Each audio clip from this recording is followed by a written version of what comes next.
Shut up and sit down.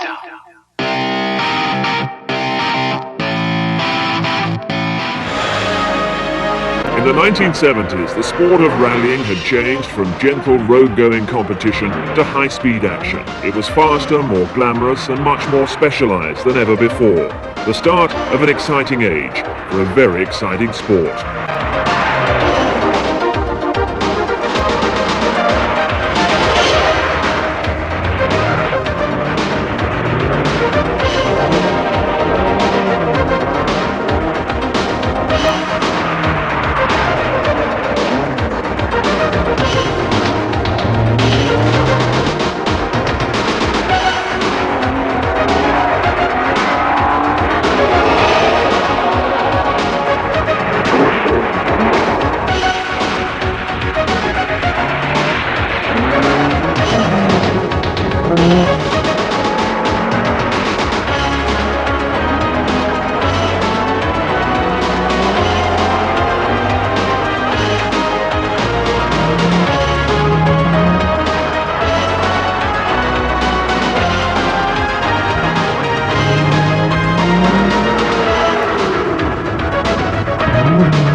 In the 1950s, cars, even those in works teams, were nearly standard, and the drivers were all amateurs. Most events used public roads, and an amazing variety of cars could be competitive.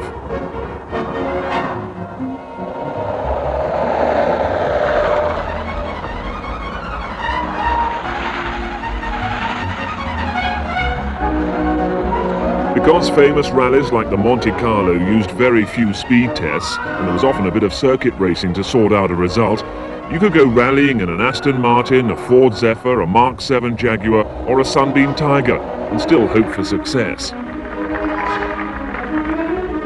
For those who won, the prestige was enormous, but it was all done with very little backup. Service cars were few and far between, special tyres had yet to be perfected, and many competitors carried their own luggage and spare parts for thousands of miles. Then came the big advances of the 60s, when the first homologation specials from Ford and BMC pushed up the pace considerably. In only 2 or 3 years, the once gentle sport of rallying had become high speed and big business.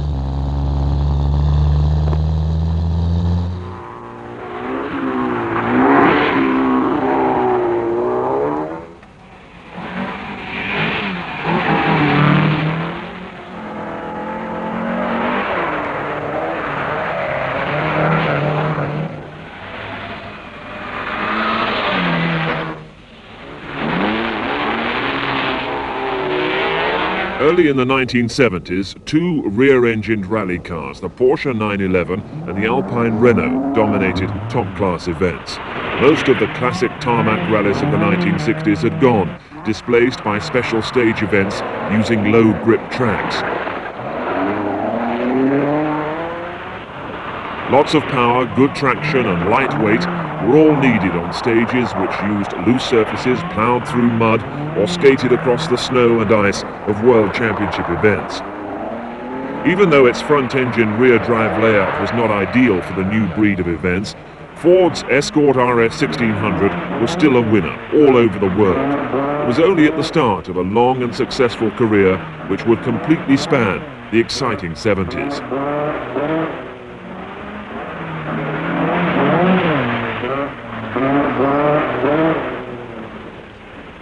Quite suddenly, the glamour of rallying had attracted more works teams to the sport.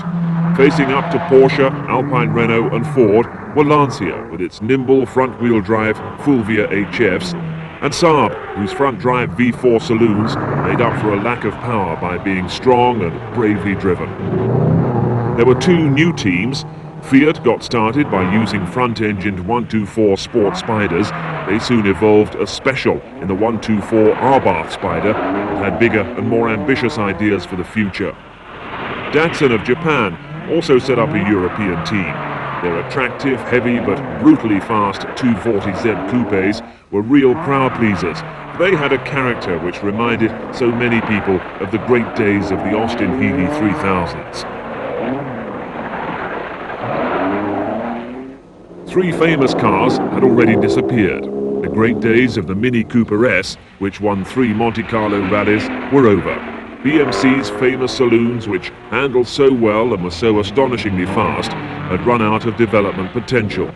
The magnificent Austin Healey 3000, so exciting to watch on fast stages, whether on tarmac or on the loose, was now no more than a memory. Mid-1960s regulation changes had wiped it out. Although Saab was still a serious competitor, the famous sight of Erik Karlsson in a high-revving 2-stroke model was now just a memory. These were the drivers who were already famous. Hannu Mikkola from Finland driving for Ford, his countryman Rauno Aaltonen taming the Datsun 240Z, while Timo Mäkinen was also driving a Ford.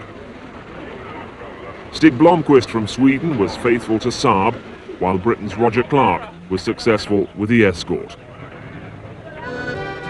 Events varied in style and format. The Monte Carlo rally had, however, taken on its familiar form, a combination of ice-covered mountain passes and twisty tarmac stages.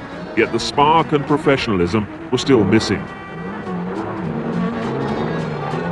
Timo Mäkinen and Henry Lidden's Escort RS 1600 sets out with high hopes, but on the snow and ice of southern France, Jean-Claude Androuet's Alpine Renault found a lot more grip.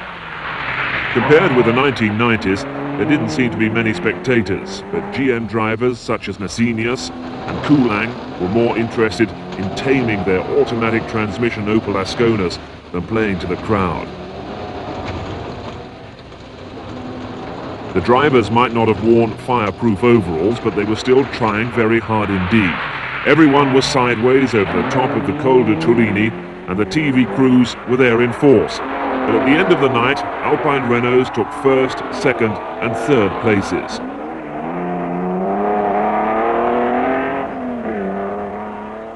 Even though the Monte was won and lost on the snowy stages, there was still the hazard of the traffic on open roads, and it was easy to lose time. These Opel drivers looked rather relieved to drop down the mountain against the picturesque and quite unforgettable backdrop of Monte Carlo.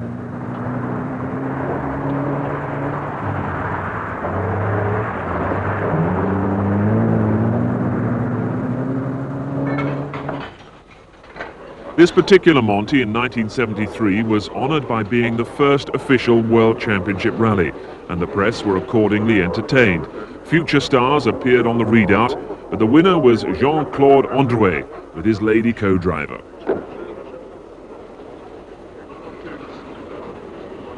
Androuet just 26 seconds clear of teammate Ake Andersson's car, with Hannu Mikkola's Escort more than 2 minutes back in 4th place. An alternative form of top-class rallying could be found in Britain. The RAC Rally, a classic forestry special stage event. It all started gently enough from Harrogate, with plenty of variety in the field. Twice winner in 1969 and 1970, Harry Karlström's 1.6-litre Lancia Fulvia HF started first, closely followed by Stig Blomqvist in his Saab V4. And Bjorn Valdegaard in his Porsche 911S. With competition from 3 Works Escorts, there was a great battle in prospect.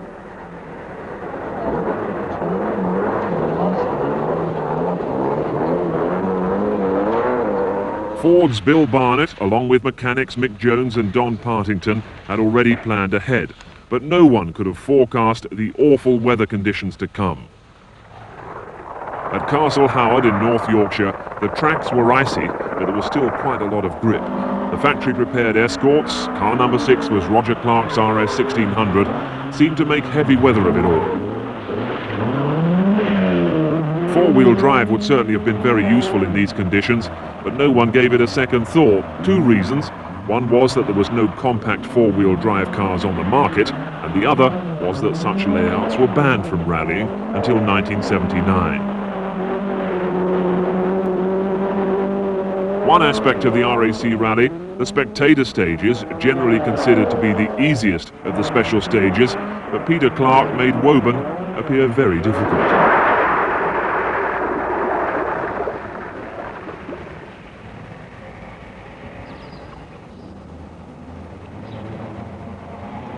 Hannu Mikkola's RS 1600 wisely decides to go the correct, the long way round.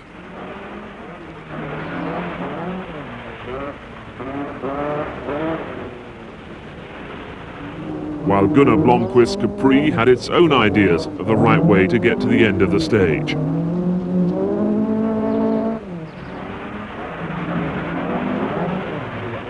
Co-driver Tony Mason still dines out on the incident.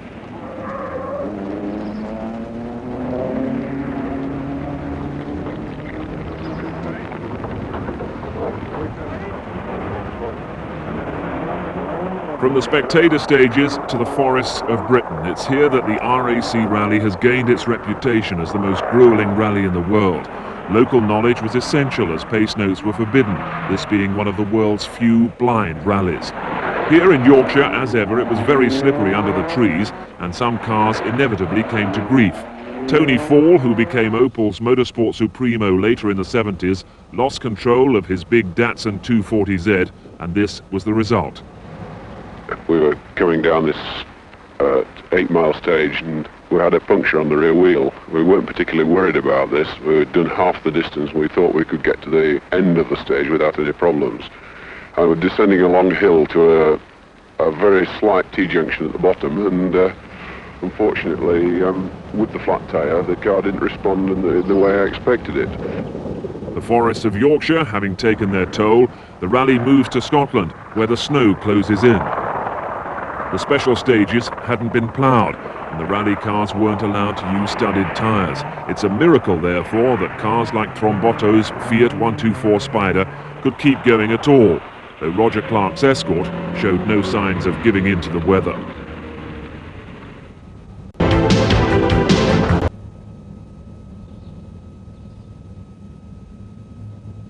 It wasn't long, though, before the rally ground to a halt, and Roger's comments tell their own story. Good evening. Good evening. How's it going? Oh, not very well. We can't find any roads in the forest.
The prestige of winning the RAC, like the Monte Carlo, was of vital importance to works teams like Ford and Lancia.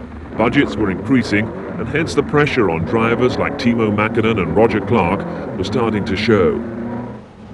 Roger and Jim came into the service point ahead of Timo, and they'd seen Timo stop from the stage, and it appeared to them at the time that Timo was out of the rally. In fact, he wasn't.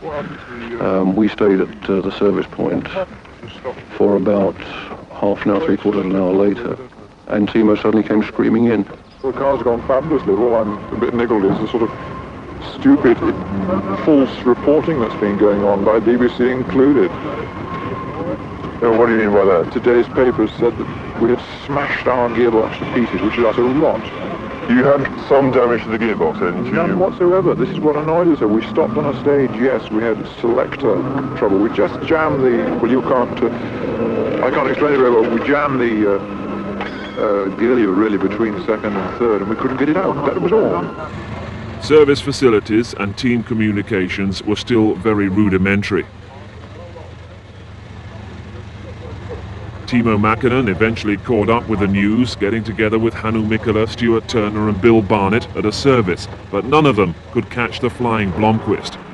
Saab's front-wheel drive chassis was so well developed that Stig's didn't seem to be handicapped by its serious power disadvantage. The Swedish team's front-wheel drive car had the best traction and the best handling of all the cars in the event, and certainly one of the bravest of drivers. Stig's career was still blossoming, but he'd still be a winner nearly 2 decades later. Robin Richards saw the finish like this. The first car clocked in here at exactly 6:30 on this cold but dry evening.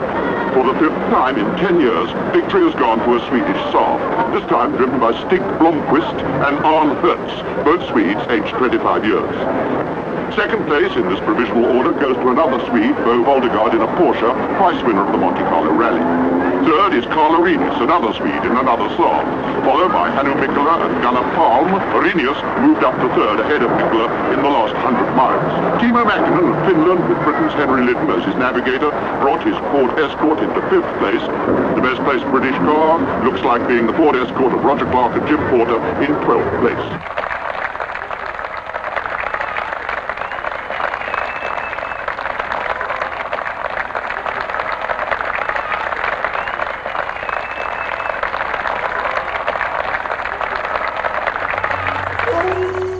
Africa played host to a style of rallying in stark contrast to the high-speed events of Monte Carlo and the RAC. The East African Safari Rally covering Kenya and Uganda had no need for special stages. Difficult road conditions and the heat of Easter time were the elements that created this unique event. European drivers found it very difficult to adapt to the special demands of the event, and it wasn't until 1972 that a non-African driver first won the event. High performance, rugged construction and protection from dust were all essential to success. Where else in the world could you find sections like this? And where else could a Porsche 911 driver stay flat out in 5th gear for so long?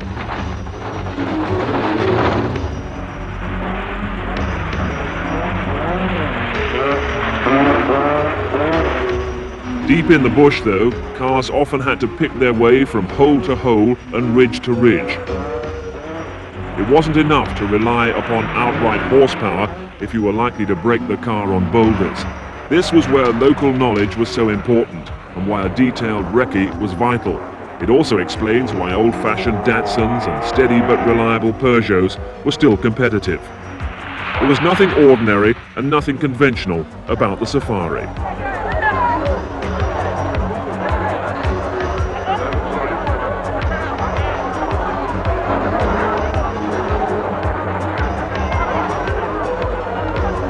It was always hot, sometimes clouds of dust billowing around cars, sometimes sudden rain showers which turned the tracks into slippery quagmires. Local co-drivers could read the track conditions at a glance, and it was always better to be careful than fast and furious.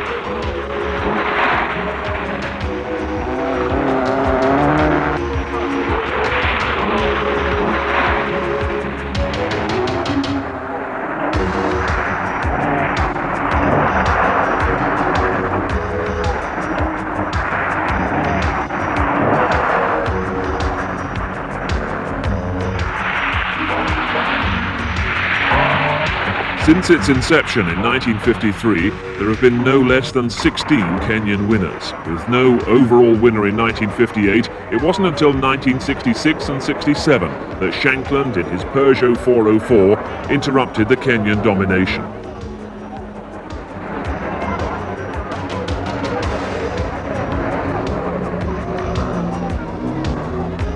From time to time, the cars and the locals got together for a few minutes, especially when a ferry crossing was needed.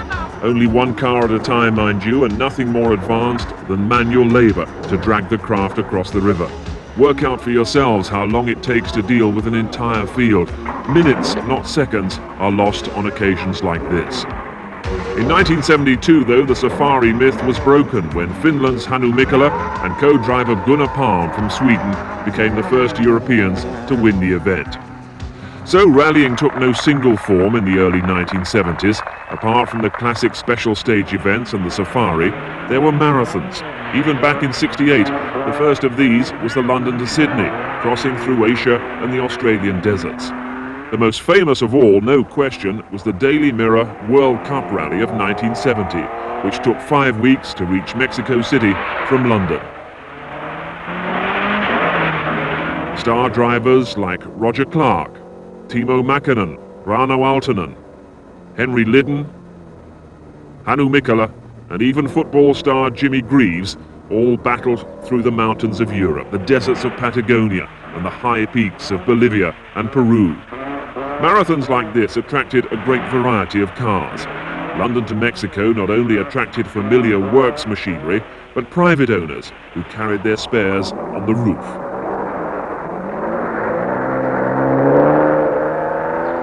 This BMC 1800 cameraman looked likely to lose his equipment on the next parapet.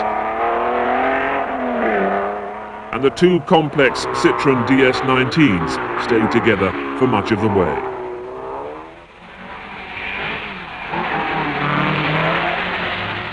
Some, of course, entered just for fun, and what better way for the Martin family to aim for Mexico than by using an ancient Rolls-Royce. In the end, though, the experience of factory teams always won through.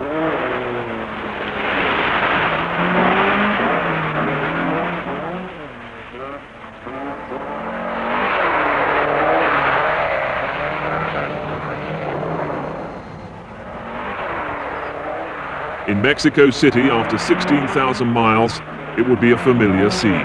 Wasting the champagne in the traditional manner on the roof of their car, but very welcome because of the heat of the day, were Hannu Mikkola and Gunnar Palm. Sometimes there were attempts to combine rallies with races, which explains the sight of James Hunt in a Vauxhall. And Jody Scheckter enjoying himself in a Ford Capri. Jerry Marshall on the same track as Roger Clark. Could you describe your technique on a racetrack for us? Not really. I shouldn't think anybody could. This was the 1974 Tour of Britain, and Tony Fall was another big name to attempt this test of the all-round ability of car and driver. The event will be a combination of circuit racing, rally stages, and auto tests.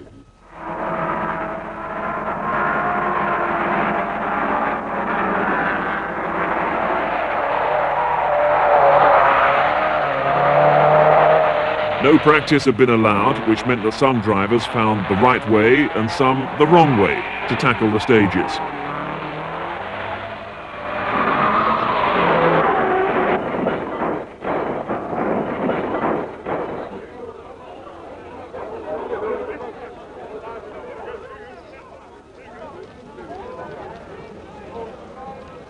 Plenty of incident, but after 3 days, Roger Clark took the expected win.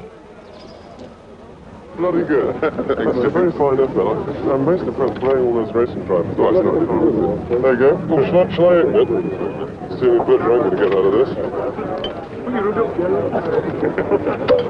Right, go on, fire it away. We'll up over everybody. Hang on. Only 2 factories threw great efforts behind rallying in the first few years of the decade. Lancia introduced the Fulvia Coupe in the mid-60s, and by 1970 it was a proven winner. The Fulvia HF had a 1.6-litre V4 engine and front-wheel drive. Add to this a 5-speed gearbox, aluminium body panels, top-grade drivers like Simo Lampinen, Harry Kallström, and Sandro Munari, the 1972 winner on Lancia's home ground, the San Remo, and the potential was obvious.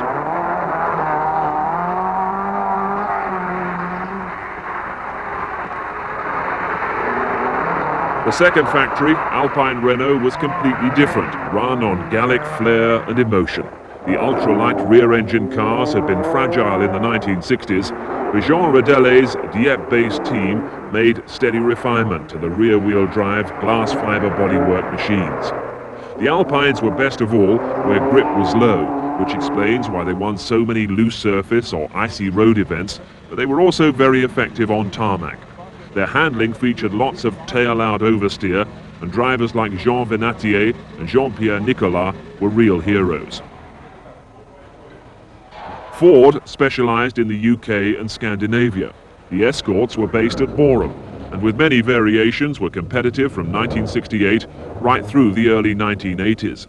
Although the Escorts looked to be conventional cars, they had front-mounted engines and beam rear axles. The RS 1600 type, which appeared in 1970, had a 16-valve twin-cam engine, was light and very powerful. The RAC Rally of 1972 emerged as a legend in rallying history. From 4 cars entered by Ford, only one remained at the end of the first night. Roger Clark, winner on the Welsh and the Jim Clark National Rally that year, had stormed into a lead which he held for 3 nail-biting days, finally reaching York to give the Ford Escort its first ever win on the RAC Rally.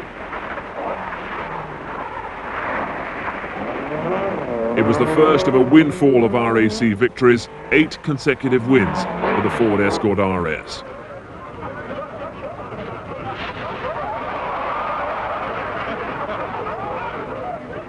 In the first few years of the 70s, Saab specialized mainly in Scandinavia and in the mud and rocks of Britain's forests.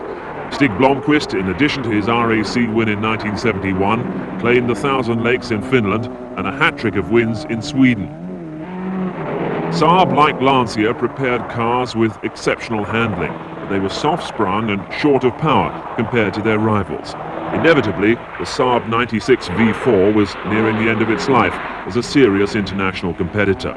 Similarly, Porsche was slowly fading from their former glory.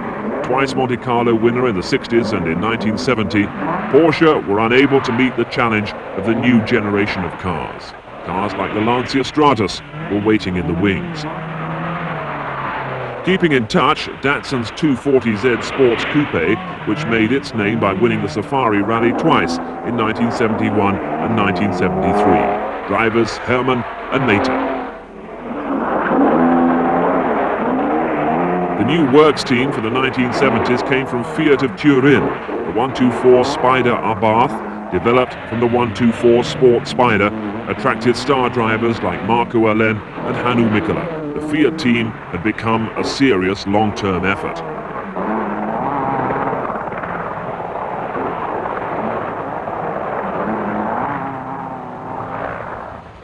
The energy crisis of 1973-74 stopped rallying in its tracks for a time, but within a year, this car, the Lancia Stratus, had changed the face of the sport. The sensational Stratus was the world's first purpose-built rally car, and drivers such as Sandro Munari soon showed it was in a class of its own.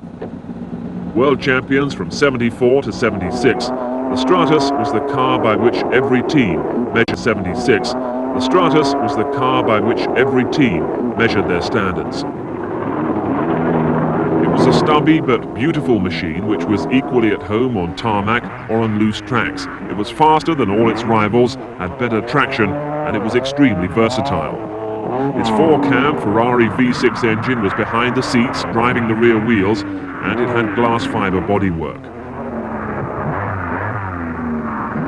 This was yet another world-beating homologation special from Turin, the 131. In Britain, the checkered flag Stratus of Olaf Wolfredson dominated the rally stages and dominated the starting ramps as well.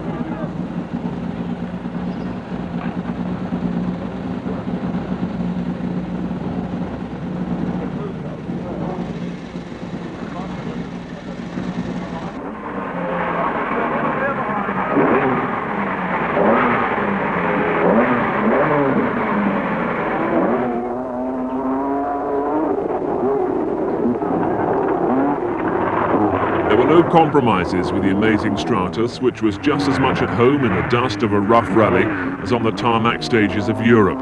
Just as happy to go very sideways when a corner loomed up as to be driven like a racing car on pace notes.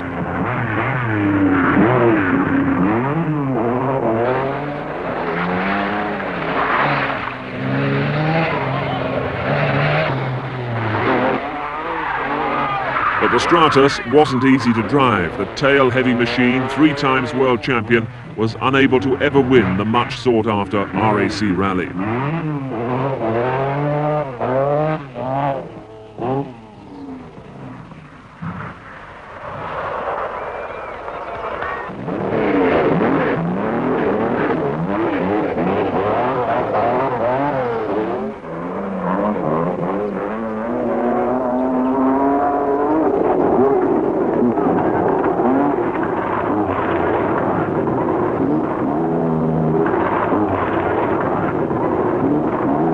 It was only changes of regulations and a change of company politics which finally killed it off. Fiat had bought Lancia in 1969, and it was inevitable that the separate works rally teams would combine one day. Both teams moved to Arbath in the mid-1970s, and the result was yet another world-beating homologation special from Turin, the 131 Arbath. By the mid-1970s, rallying was looking a lot more glossy, a lot more professional than ever before. Not only were the cars looking faster and more spectacular than ever, but new sponsors were queuing up to get their livery onto a winning car. Typical were the Allied Polymer Escorts, first driven by Timo Mäkinen and later by Ari Vatanen. Then, of course, there was the way that Roger Clark and his factory-backed Escort RS 1800 got together with Cossack Hairspray for 2 glorious years. In a succession of distinctively liveried bright red cars, Roger won event after event in the British Isles. And there's no doubt that the message got across to the public, especially after Roger was persuaded to make a TV commercial that linked his car with the product. Even Saab, that sober but business-like team, seemed to change their car colours every year, and they sold hundreds of extra rally jackets as a result.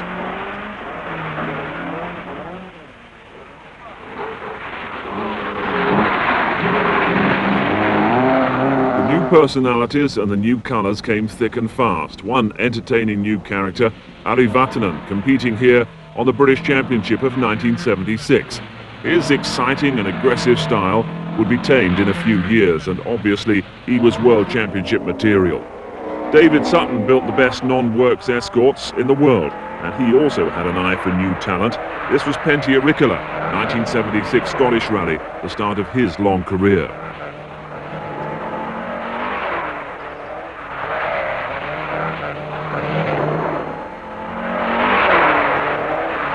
Then, of course, there was the start of the long partnership between Russell Brooks and Andrews Heat for Hire. Then, as later, Russell was determined to be a star, and the way he drove his cars surely proved it. Ari Vatanen emerged as British champion, yet victory was not always as clinical and efficient as he might have hoped.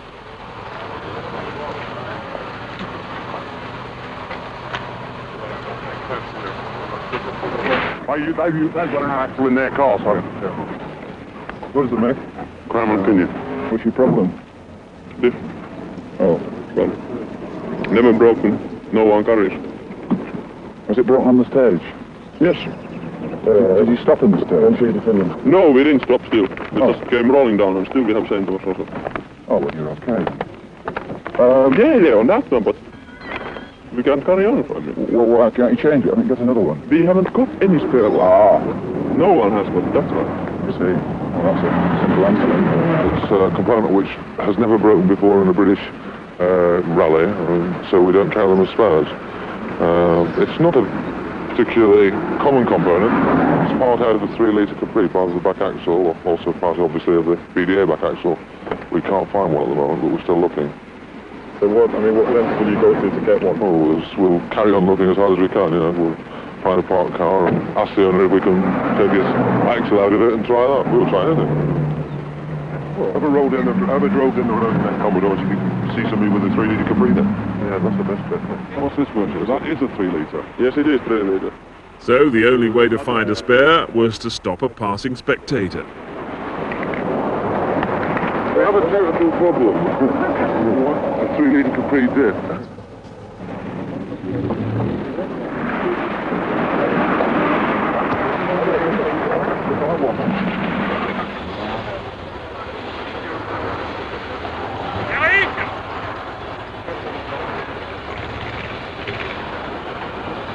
to first really took off. We have tried everything, helicopter and everything.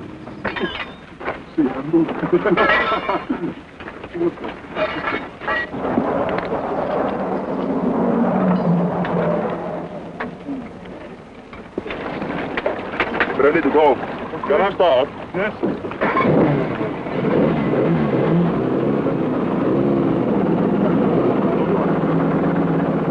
The best thing I think to do is to get it hooked into the dealer down the road and get them to put either a new axle in complete or a new downward and pinion, and just send it up to me. I'll give you my card.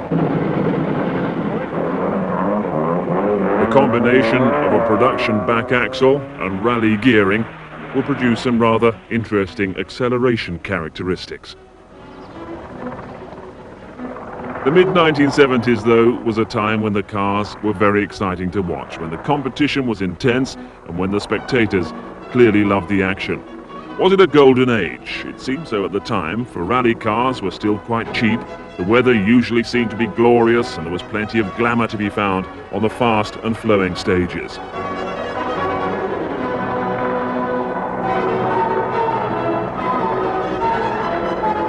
In 1976, and Roger Clark is on the way to winning his second RAC.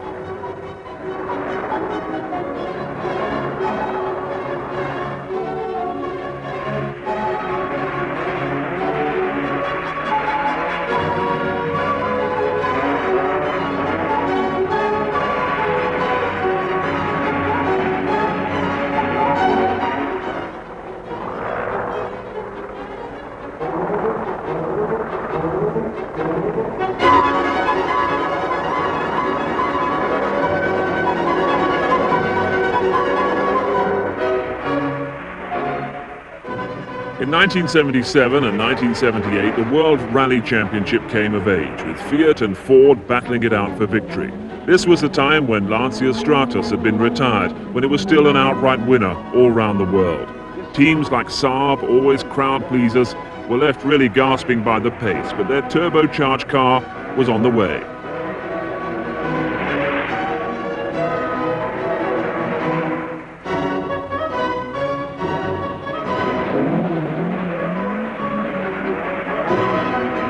Ford and Fiat teams were evenly matched. The Ford Escort RS 1800s were certainly fastest, but simple, while Fiat's 131R Baths were beautifully prepared and technically advanced.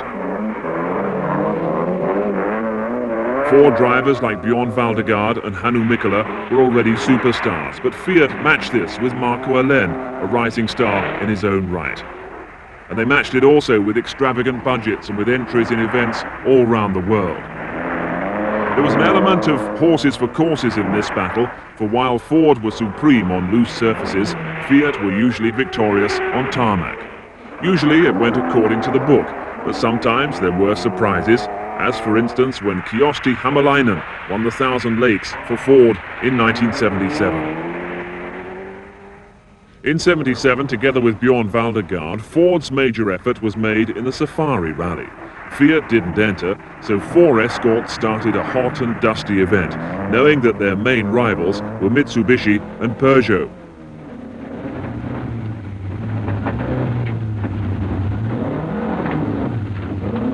There was high-speed action right from the start, but heavy rain in mid-event turned the whole Safari into a mud bath. When faced with conditions like this, teams had to forget about high speed and settle for survival instead. In those days, Safari technology was more about waterproofing than about pace notes and tyre pressures.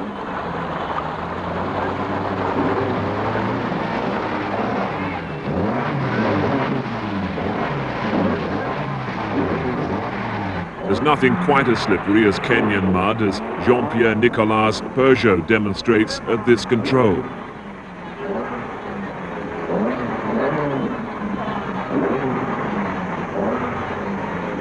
Co-driver Jean Todt looks distinctly unhappy.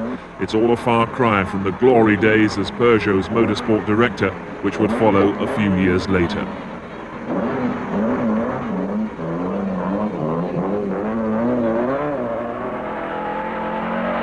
In the end, though, the effort was worthwhile, for Bjorn Valdegard won the wettest Safari on record. By the end of the year, Fiat had won the championship, though Ford had won events and Bjorn Valdegaard had become the season's star performer.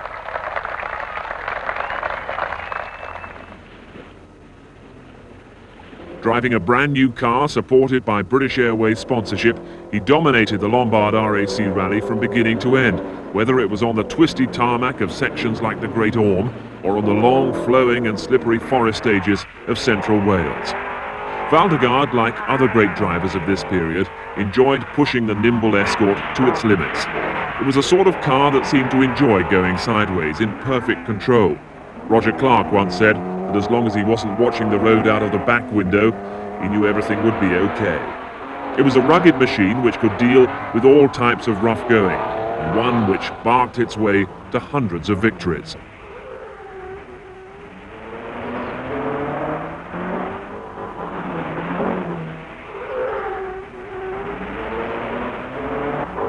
Victories for Ford on the Safari, Acropolis, Thousand Lakes and the RAC were not enough to prevent Fiat from snatching the World Championship.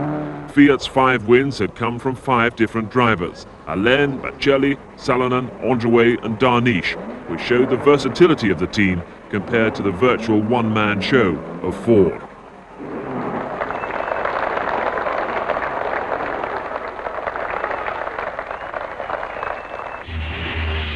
With the Lancia Stratos now retired, Fiat won the World Championship again in 1978. The team refined the design of the 131 Abarth, making it suitable for tarmac and loose surface going, and they put a huge effort behind its drivers. It was well balanced, strong, a good high jumper on fast stages, and it could rapidly be adjusted to all sorts of conditions. Success was largely due to Marco Allen's brilliance. Marco, a Finn, had joined the Italian team in 1975 when the team was using 124 Abarth Spiders, but he soon settled in and took to the 131 Abarth saloon like a duck to water.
Fiat was inventive and was always pushing to improve its cars.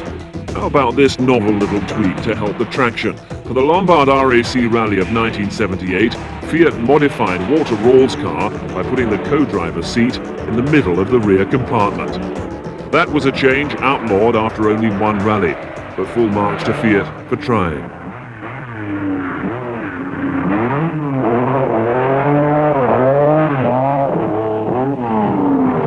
For the same rally, Marco Allen persuaded Lancia to bring a Stratos out of retirement. Marco tried his best, but the transmission eventually broke, and this car, Hannu Mikkola's Eaton Yale-sponsored Escort RS, won the rally instead.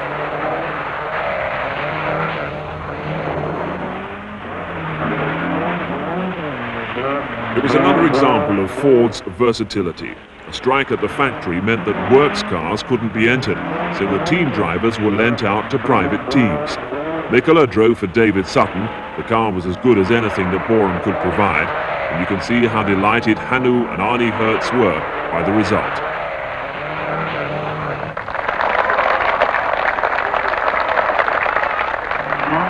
Roger Clark's RAC rally had gone disastrously wrong. His British supremacy under threat by younger drivers, trying too hard, he left the road in dramatic style. We had a clutch brake going through one of the stages, and we were driving without a clutch. We came to a rather tricky corner and misjudged it and went off. But the problem, we got the car sorted out, and we tried to start and we had no clutch and we had no starter motor either, so we couldn't move the car.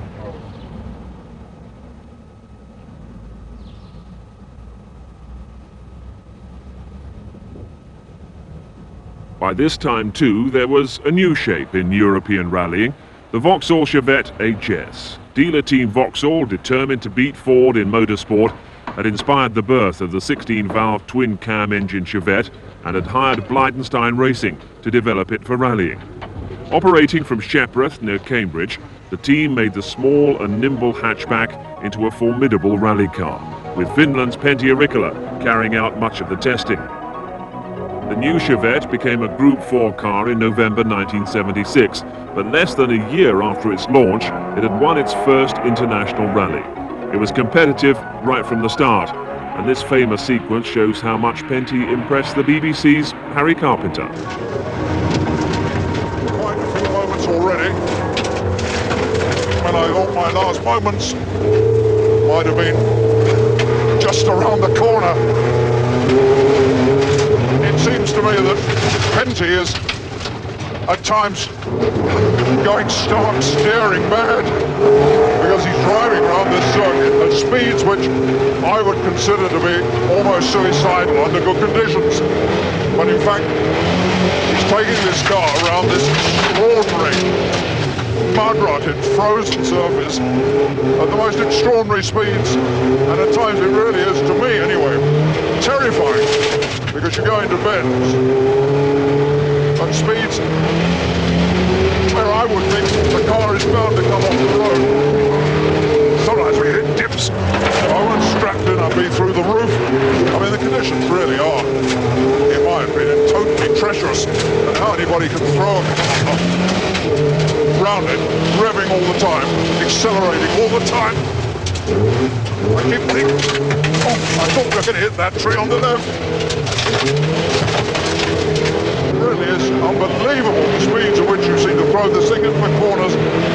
I might as well tell him that I'm scared stiff. Finland, the Thousand Lakes Rally, home of the Flying Finns, but for Pentti and the new Vauxhall team, a disappointing result.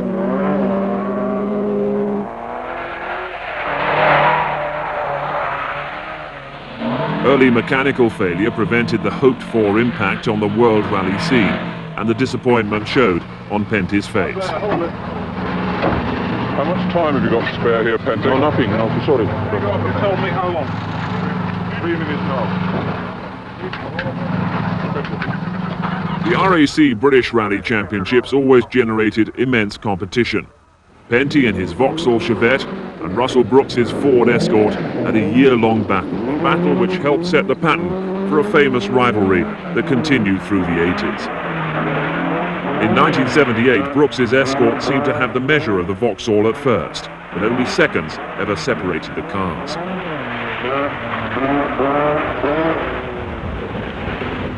I think the cars are fairly evenly matched. I think the Vauxhall actually had the legs on the Escort in terms of speed at the beginning of the year, but not reliability. But if anything, we've caught up a little bit in speed, and the Vauxhall, of course, has got more reliable, so it makes it a very, very tense situation. Too fast. It's very good. I think a driver should at least twice a year to roll. It's only sign that he's trying hard enough to. I don't entirely share Pentti's sentiments, but he was right about one thing. We were certainly trying hard, all right.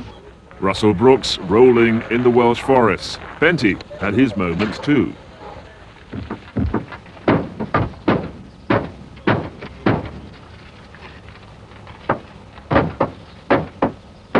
Can you tell us what happened here, Pentti? Oh, I think you can see it. But we just tried too fast. She went very sideways, and we were a small ditch. It took the car and it rolled.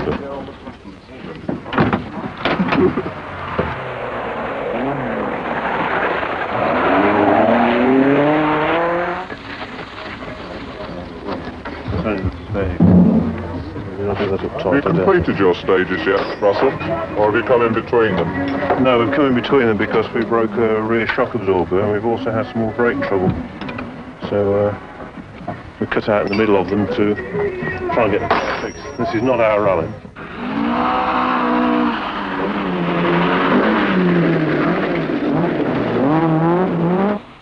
Pentis Vauxhall won the first round of the Open Series Championship in 1978 and Russell the second, but Hannu Mikkola then won 3 further events and clinched the championship at the end of the year.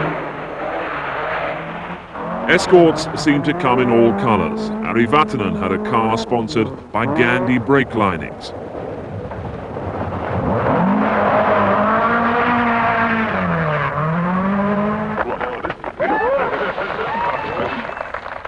While this was the first time that British fans saw an Escort sponsored by Eaton's Yale. Hannu Mikkola, 1978 British champion.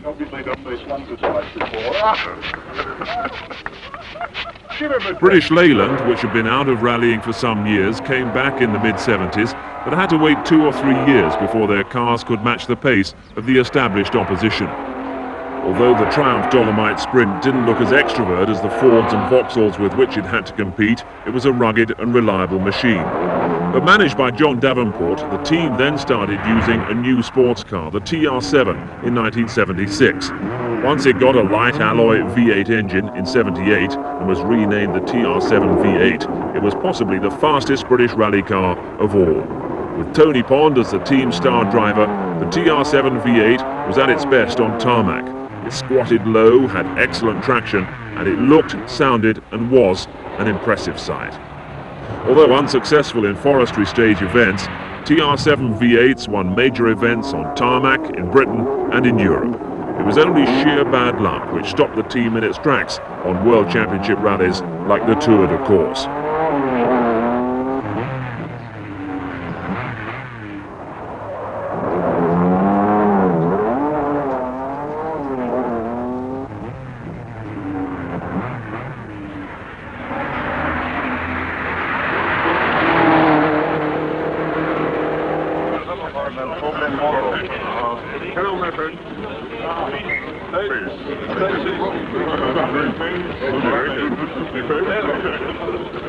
So who were the other major players? Tony Fall founded the British dealer Opel team in 1974 and not only managed but drove his new cars.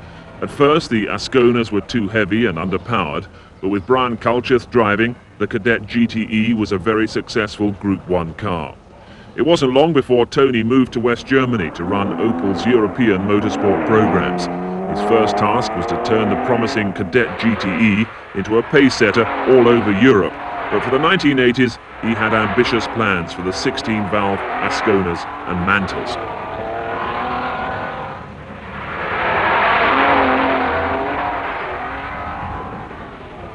By the mid-1970s, Datsun had stopped using its 240Z coupes in favour of the smaller but noisy, tough and fast 4-cylinder Violet saloons. Andy Dawson moved over from driving an Escort to build these cars for the Japanese concern. And by the end of the decade, the cars were as reliable as any other rally car, though not quite as fast as the Fiats or the Fords. Ove Anderson's Toyota team was still based in Belgium. He chose to use Celica coupes and concentrated his efforts on off-road events. They were always beautifully prepared, and when they were driven by heroes like Hannu Mikkola, they were always competitive. Saab abandoned its V4s in the 1970s and then concentrated on the larger 99 models.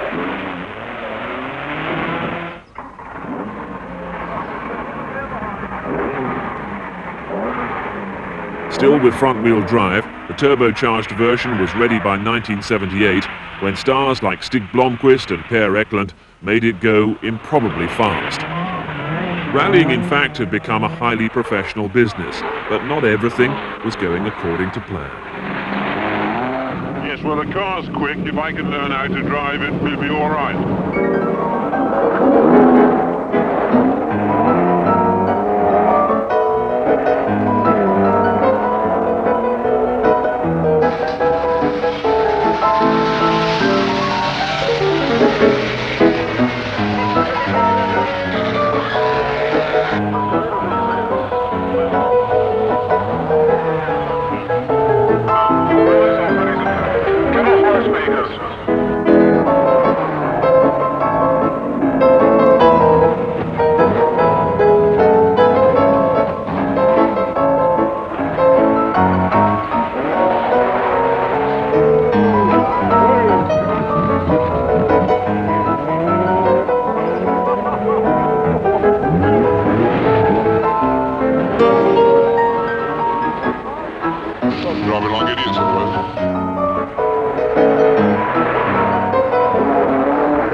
For the spectators, there was a great deal of variety, as these 1979 Mintex rally scenes emphasize.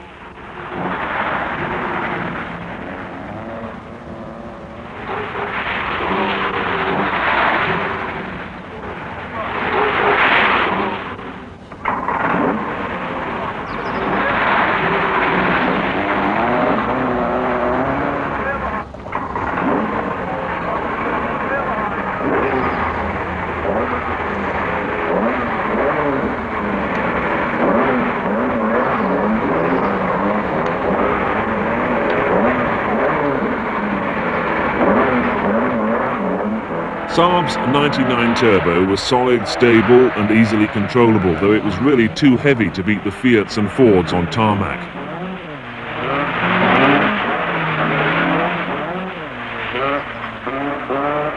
British Leyland's TR7 V8 was aggressively styled, but not always successful. A promising new driver, Malcolm Wilson, attracted sponsorship for his Ford Escort and immediately started setting fast times. But no matter who the driver, no excuse was needed to spray the victory champagne. Blomqvist won round one of the British Championship, but Penty would go on to win in the forests of Wales and Scotland to finally become British Open Rally Champion 1979.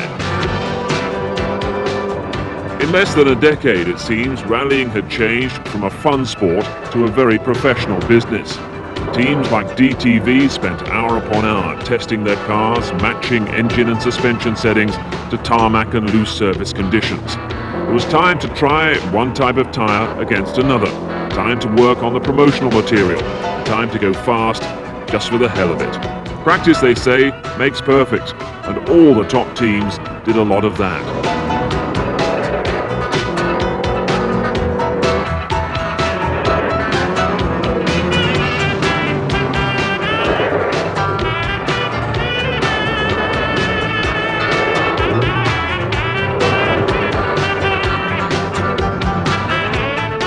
Penty Auricula then, British champion that year, the year that the first Drivers' World Championship was instituted, replacing the short-lived FIA Cup. So who would become the first ever world champion? Well, Penty had the qualifications. Hannu Mikkola, winner of the Thousand Lakes in 1968, won the World Cup in 1970, the Safari in 1972, and 2 Lombard RAC rallies at the end of the decade.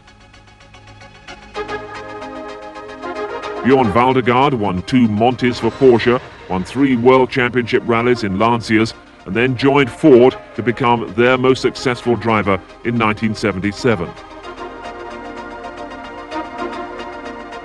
Roger Clark was Britain's best ever rally driver, winning countless events in Ford Escorts, most notably the RAC rallies of 1972 and 1976.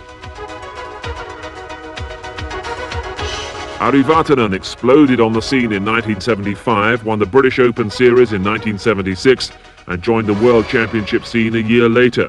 First with Ford, then with Peugeot, he became a great crowd pleaser.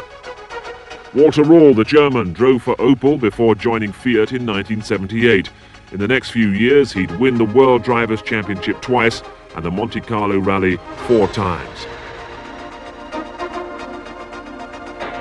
Marco Allen drove for Ford in 1974, but joined Fiat Lancia in 1975. Marco usually drove the 131R Bath, but loved rallying the Lancia Stratus. He won the FIA Cup, the unofficial World Championship, in 1978. And Stig Blomqvist's works career, that began in 1971, the year in which he won the RAC Rally, and he drove for Saab through the 70s. He went on to become world champion in 1984. Jean-Claude Androuet started the 70s as an Alpine Renault works driver, winning the Monte in 71 and 73. Later, he joined Fiat and won the San Remo Rally in 77. Sandro Munari was Lancia's star driver in the 70s. He won the Monte Carlo Rally 4 times, 3 of them in a Stratus, and used a Stratus to win no fewer than 4 other World Championship events. Shekhar Mehta was a safari specialist who excelled at other long-distance rough road events. He won the Safari in 73, then 4 more times in succession, 79 to 82 inclusive, every time in a Datsun product. By 1979, Timo Salonen of Finland was a rising star. Having won 1 World Championship rally for Fiat in 77, he joined Datsun for 1979. He would become world champion with Peugeot in 1985. The first official World Rally Championship was held in 1979, and throughout the year, Lancia, Ford, Fiat and Datsun slugged it out, round after round. Bernard Darniche's privately entered Stratus was supreme on the last night of the Monte Carlo in front of the TV cameras and thousands of spectators. And victory went to the blue Lancia by a mere 6 seconds.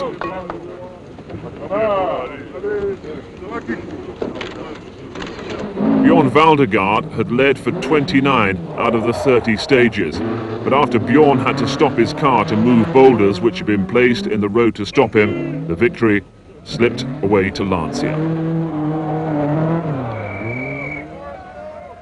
Ford then took second place in Sweden and a 1-2 in Portugal, and then after missing the Safari, won by Shaker Mater's Datsun, the Rothmans-sponsored team turned out in force on the Acropolis. For 4 hot days and nights, it was to be another head-to-head battle between the Escort and Darniche's Stratus. There was so much dust that visibility was always a big problem, and the drivers always looked to be under strain.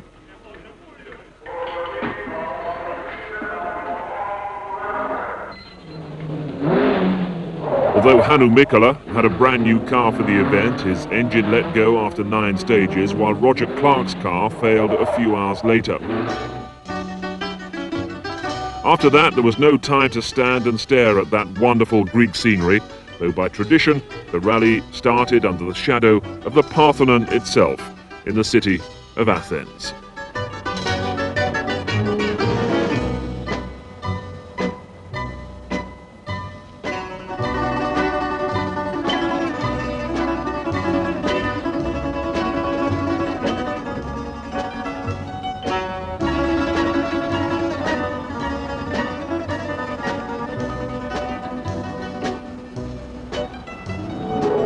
Before the off, Bjorn Valdegaard was a little apprehensive about the tight schedule. Are you out to repeat your success of 2 years ago?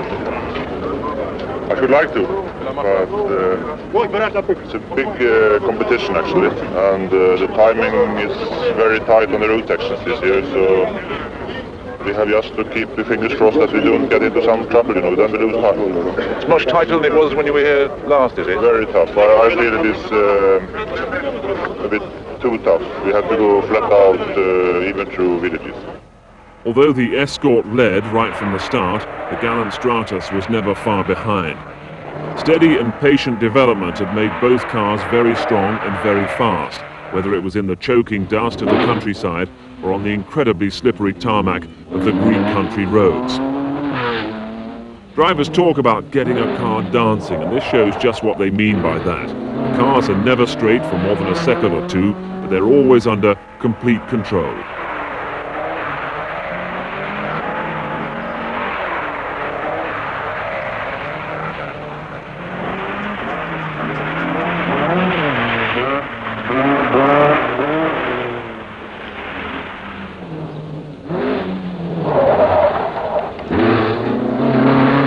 The Stratus had started slowly but rapidly caught up. After the halfway halt, it began to catch the Ford, but as a private entry fighting a factory team, it was always in trouble. The car clearly carrying some scars.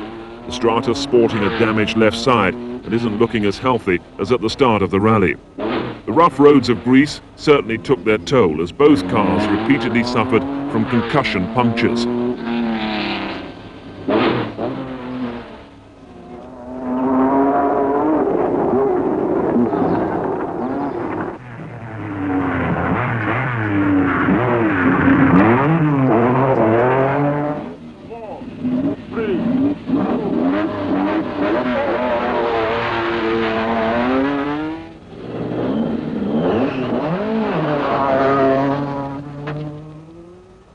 On the last day, the Escort lost its complete exhaust system, which might have cost it the rally.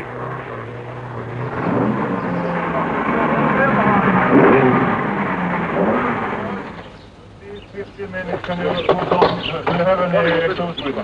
Exhaust? Yes, yeah. Can do it in 15 minutes? I'll have a look. Check it out. Come on.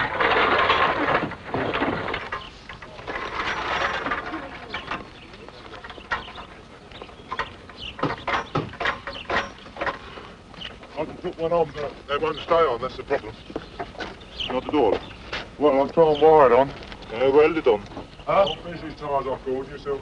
Yeah, where's the centre tyre? Very hard night. Very big fight with Danish.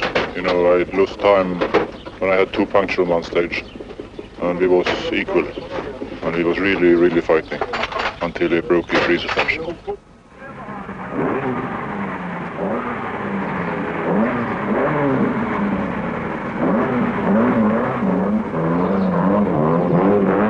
After all that, the Lancia's suspension collapsed for the second time, and it was a very tired Valdegaard who was able to celebrate victory on the ramp in Athens. It had taken 13.5 hours of stages to get this far.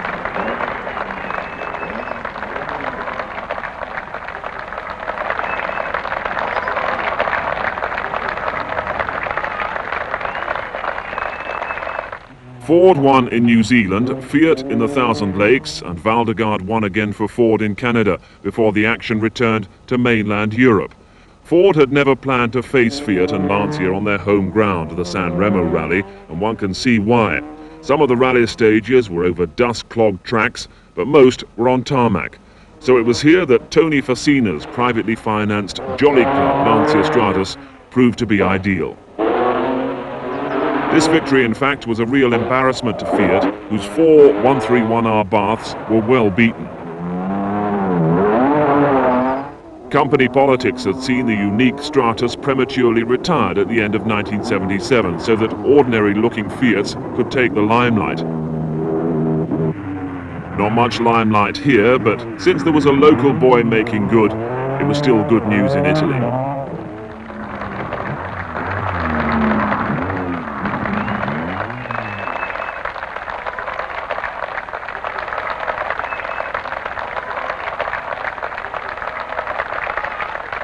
The climax of the rallying year came in Britain in November, when 175 cars started the Lombard RAC rally from Chester. Ford had already clinched the World Championship for makes and were about to retire from rallying to develop a new car, but they were still determined to go out with a flourish. No fewer than 7 Works Escorts lined up against Marco Allen's Stratus, Walter Rawls' Fiat 131R Bath, Stig Blomqvist's Saab 99 Turbo, and a host of other stars.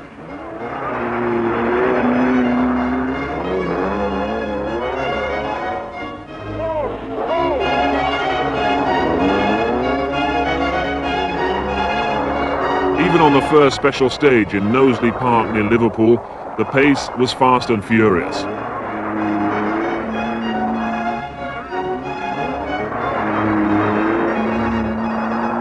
The overhead camera catches Hannu Mikkola sampling the grass on one of the first corners, and almost every other driver was proving just how slippery the stage actually was.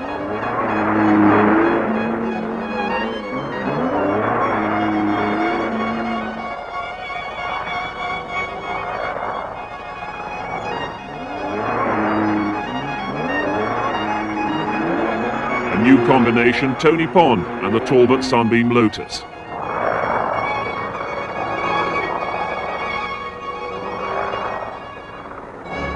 Toyota's cars were set up to go three-wheeling on the tarmac stages, but at least they appeared to be in full control.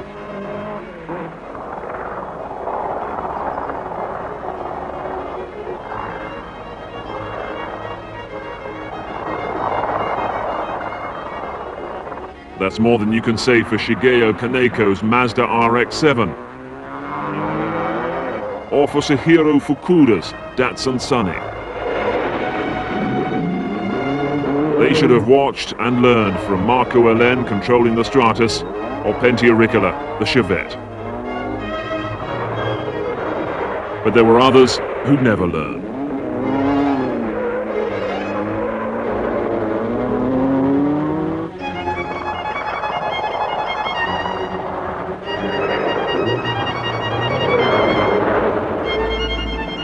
Throughout the season, Datsun's single-cam saloons had been consistent but never quite fast enough to beat the European cars.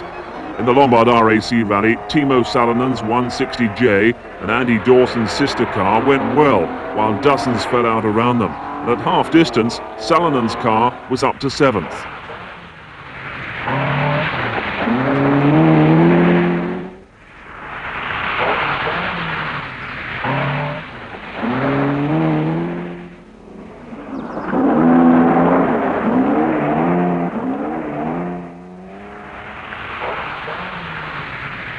Even though many were rooting for Ford to win, the crowd's favourite seemed to be Marco Allen's Lancia Stratus. This old car led the rally for 10 stages, then went off the road for 14 minutes in Kielder and never recovered from that. Marco was 10th at half distance, but still trying hard.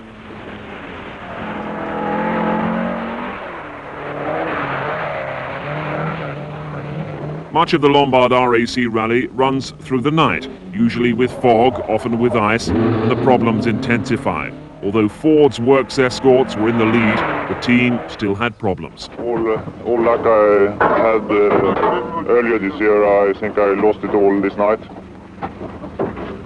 But that's the game. What went wrong? What's gone wrong? We got a puncture on one long stage before Kielder. And when we should jack it up, the jack broke down, and it took us a bit more than 6 minutes to get it going again. Yeah, there is, Hanno is on its own, and the rest is then comes behind. So you're in second place, sir? Yes, but the gap is very big. So Mr. Mikkola is fantastic.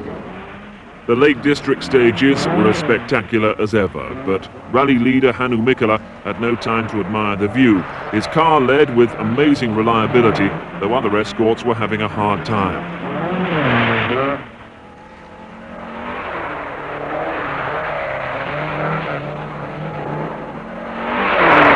Russell Brooks, third in 1978, was trying even harder this year. Third at the Night Hawk behind Mikkola and Vatanen, he attacked the tarmac of the Great Orme stage as if his career depended on it.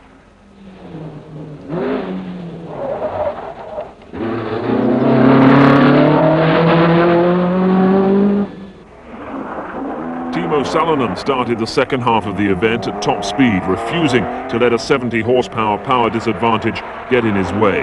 He was fast, if untidy, on Great Orme and at Western Park.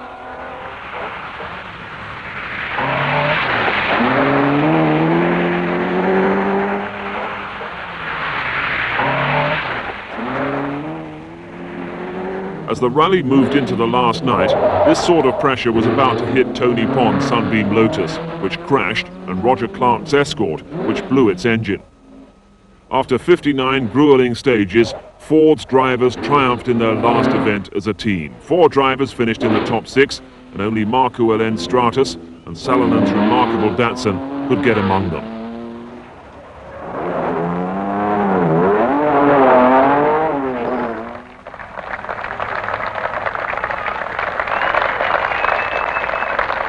For Hannu Mikkola, it was his second successive Lombard RAC success, while for Peter Ashcroft, it was the end of an era.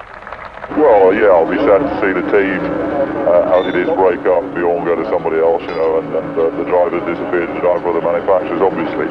But I mean, we've got to do development for a new vehicle, and regulations change in '82, so I think it's the right thing to do to stop when we're winning. Although Valdegaard only managed to finish 9th, it still helped his championship hopes, and these were confirmed 3 weeks later, when Valdegaard was victorious over his close rival Mikkola, both driving Mercedes, on the Bandama. At the end of the year, indeed at the end of the decade, he became rallying's first official world champion. The 80s would take the sport another great leap forward.